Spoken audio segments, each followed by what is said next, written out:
आव्हाने संधींमध्ये बदलणारे डॉक्टर सुरेश हनगवाडी, पद्मश्री 2026.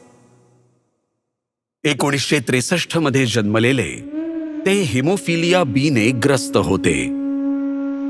हा एक अनुवंशिक आजार आहे ज्यामध्ये रक्त व्यवस्थित गोठत नाही. माझ्या आईने मला एखाद्या पिंजऱ्यामध्ये बंद केलेल्या पोपटासारखं वाढवलं. जर हिमोफिलियावर उपचार केला नाही किंवा चुकीच्या पद्धतीने उपचार केला तर सांध्यांच्या वारंवार होणाऱ्या नुकसानीमुळे विशेषतः मुलांमध्ये कायमचं अपंगत्व येऊ शकतं. डॉक्टर सुरेश स्वतः या आजाराने त्रस्त होते आणि म्हणूनच हिमोफिलियाने ग्रस्त असलेल्या इतर मुलांनाही सामान्य जीवन मिळावं अशी त्यांची इच्छा होती. माझ्या काकांना तीव्र डोकेदुखी सुरू झाली. त्यांनी डॉक्टरांना सांगितलं की मला हिमोफिलिया आहे. माझ्या मेंदूमध्ये रक्तस्राव होत असल्याचं मला जाणवत आहे. त्यांनी 2-3 बाटल्या रक्त देण्याची विनंती केली. तो सायनसायटिस असावा असं समजून डॉक्टरांनी त्यांना अँटीबायोटिक्स आणि पेनकिलर्स दिली आणि त्याच दिवशी आम्हाला ओपीडीतून बाहेर पाठवलं. नंतर एका बागेमध्ये असह्य वेदनांनी विव्हळत असताना ते मला म्हणाले, म्हणूनच तू डॉक्टर व्हायला हवंस. मग एका आठवड्यानंतर त्यांचं निधन झालं. तेव्हाच मी डॉक्टर होण्याचा निश्चय केला. डॉक्टर सुरेश यांनी MBBS आणि नंतर पॅथॉलॉजीमध्ये MD पूर्ण केलं.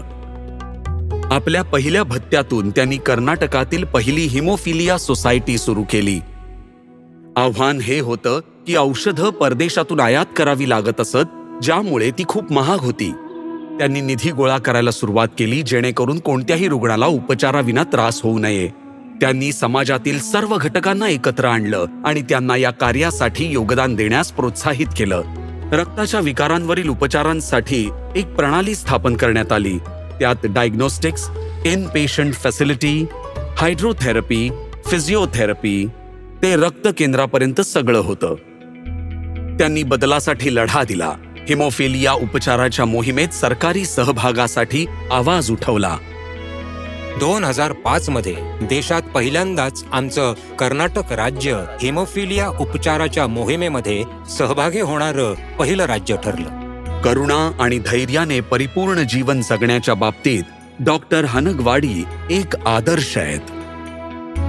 आमच्या रक्तात फक्त रक्त गोठवणाऱ्या प्रथिनांची कमतरता असते, उत्साह किंवा बुद्धिमत्तेची नाही.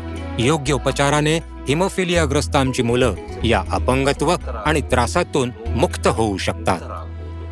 डॉक्टर सुरेश हनगवाडी, पद्मश्री 2026. कोटी कोटी नमस्कार.